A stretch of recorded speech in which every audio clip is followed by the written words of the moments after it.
Welcome to the Rebel Rise podcast, a place where values-driven founders on a mission for more come to connect, learn, and grow. Here, we celebrate the relentless spirit of leaders building businesses that create real good for their clients, communities, and the world. No subject is off limits, and every episode is designed to bring you clear strategy, steady leadership, and people-first operations you can actually sustain. Get ready to grow ethically, lead well, and build something that works without burning you out.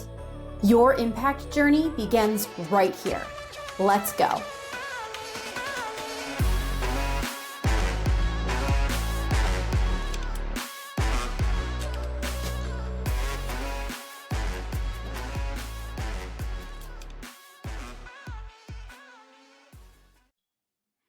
So today's episode may be short, and it's coming to you as a solo episode. And I know we don't do a ton of solo episodes here on Rebel Rise, but I would like to make it a habit where this can become a space where we can come together and brainstorm and we can share things in a collective space without necessarily needing to have an interview all the time. And I want to challenge myself because we're all here to learn and grow, and I am definitely no exception. So I wanted to come on and just talk about the power of authenticity in your community. And whether or not you think that you're a community builder, if you are an entrepreneur or if you are part of any social group, you are most definitely a community builder. You don't necessarily even have to be the leader of that community in order to be considered a community builder. Because if we've learned anything from some of these most recent podcast conversations that I've had and anything that I have shared with you on social media, it is that every single community leader needs a natural born leader who is willing to work alongside them and help them to build community. And here's the thing, and we're starting to see this in social media more and more, is that the era of the influencer is kind of starting to shift its way out, and people are wanting to see more of that raw, messy, authentic piece of you or of me, right? You want to start to see people acting kind of goofy and just being a normal person instead of showing up perfectly polished. And not only are we wanting to see that in reels that are entertaining, we're also wanting to see that within our communities because we know exactly who we are and how we're showing up behind closed doors. And when you don't see a community leader showing up in the same way as you to feel connected to them and to feel human, it feels like maybe they're a little too polished and maybe they're a little too perfect and maybe I don't belong there. And here's the thing. Previously, we had believed that we needed to show up incredibly polished and incredibly professional in order for someone to want to book our services or to join our community. Again, whether this is in person or whether it is strictly a digital community. But that's not what people are looking for. It's not what people are craving, especially with the rise of AI and everything being artificial. We don't know what to trust and what to believe anymore.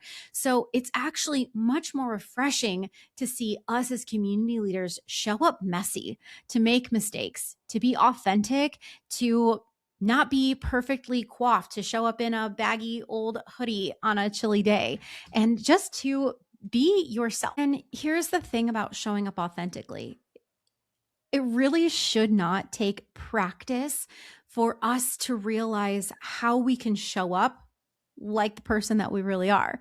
But we have been so conditioned by what we see on TV and on social media that we feel like if we don't show up like an influencer, then there's no place for us, that we have to hide those quirky bits of who we are in order to make an impact. And I can speak from experience when I say that I was also that person. I have also been scared to show the pieces of me that are maybe immature. Really, those pieces are the things that feed into my inner child, and it helps to heal me in the process. And those of you who are on a healing journey may know what I mean when I say that. And really, this whole journey to authenticity takes us back to who we were when we were young, before society got a hold of us, before we were taught how we should behave and how we should act. And if that is true, then that means that everybody else who is out there seeking community in any shape or form, they want to see more of that. They want to be shown that it's okay for me to release the stress and not be buttoned up all the time. It's okay for me to be a little bit unhinged and just free and fun. I don't have to be so serious all the time. Because I don't know about you guys, but in addition to being a leader in my own community, in my own business, the way that I show up and the way I lead here also allows me to show up more authentically and as a leader in other people's communities. It makes me more comfortable to be the first person to greet a new member to the group because I understand that they're uncomfortable, but I'm making myself the person who is comfortable and can bridge that gap for them, to welcome them in and to show them that it's safe here, that it's okay. And it doesn't have to be my space. It can be someone else's space entirely.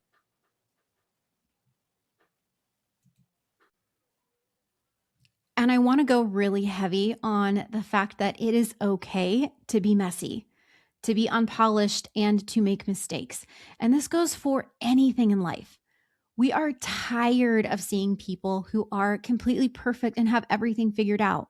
Because if you're so perfect that you're up on this pedestal that I feel like I can never reach, how can I learn anything from you? When we're having a real conversation in public, or when you're out to dinner with a friend, you're not expecting the conversation to roll out of an area of perfectly polished expertise. You're just wanting to have somebody real and somebody present on the other side to hear you and to receive you and hopefully reciprocate what it is that you're sharing. So it doesn't need to be different anywhere else. And I think that we've been getting this wrong for years. And we think that our credibility is somehow attached to this lack of authenticity, this lack of flavor and color in our lives. And it just is proving to not be something that people are attracted to long term. I think it worked. I think it served a purpose. And those people now who are refusing to give people a genuine peek behind the curtain are going to be the one whose businesses are going to start to hurt. And those people who can really lean into the idea of, well, I can show up messy. I can do that. Those are going to be the people who grow and who expand. People who are showing up in a way like I'm showing up right now, where I feel as I'm sharing some of these thoughts because they're raw, that maybe they don't make complete sense. Maybe I'm running around in a circle. Maybe I should be concerned that you can hear the birds in the background or the planes flying by, or the fact that I'm in a hoodie today, if you're watching me on video. But I'm not, because I have a message, and whether or not it's perfectly clear and well organized or authentic, you'll still get the core meaning behind what I'm sharing with you today because it is on my heart, because it is something that is coming through me authentically and something I so strongly believe in. The final thing I want to add to this is, again, from my own personal experience, as I've started to drop even more these ways that I was trying to show up, thinking that if I looked like a proper businesswoman all the time, if I looked expensive, that that would help me to close more deals and to see more clients in my business. First of all, it didn't do that. I actually had a lot of resistance. And there are times when I do like to show up that way. But a lot of the times when creativity strikes, when I am feeling the most motivated to record for you guys, when I feel the most creative to create content, it's when I look like this. It's when I am in my cozy comfies and I am feeling inspired by the nature around me and I'm not stuck glued to a screen. I haven't spent hours in front of a mirror trying to make my hair perfect. You all get the point. But once I made that shift, I was able to expend that energy just connecting with other people, connecting with other entrepreneurs and other communities, members of other communities. And I was able to make more authentic, deep connections even quicker than before because my energy was no longer being spent on trying to show up in a specific way. I wasn't wasting energy thinking about, oh, how should I say this? How should I phrase my feedback? Should I speak now? Should I maybe not put my hand up? Oh, I don't want to ask a stupid question.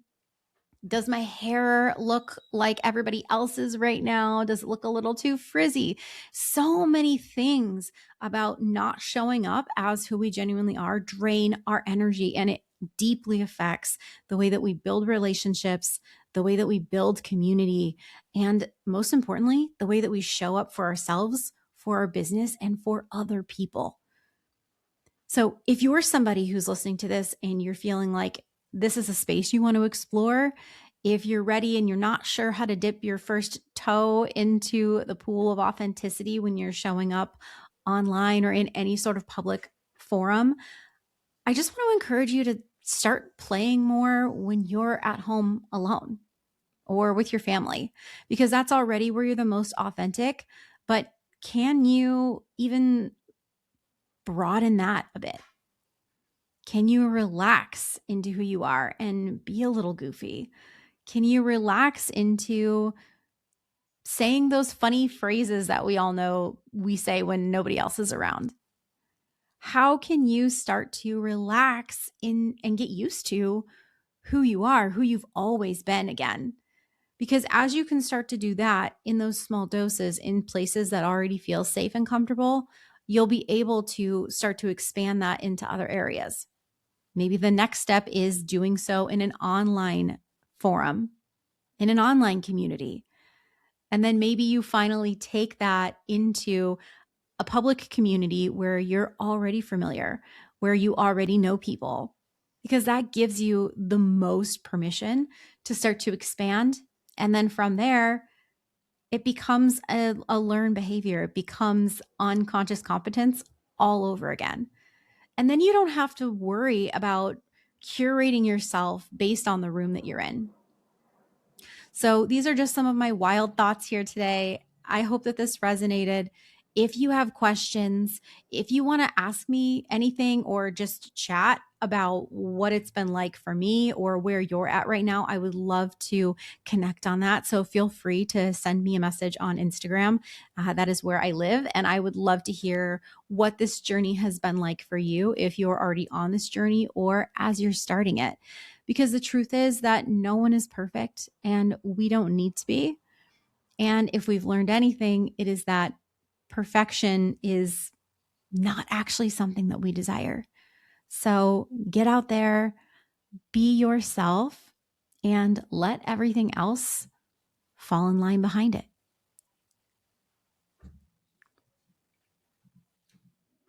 Thanks for listening to another episode of the Rebel Rise podcast. Be sure to subscribe so you never miss an episode and invite your friends to join us next week. This is your time. Now get out there and rise.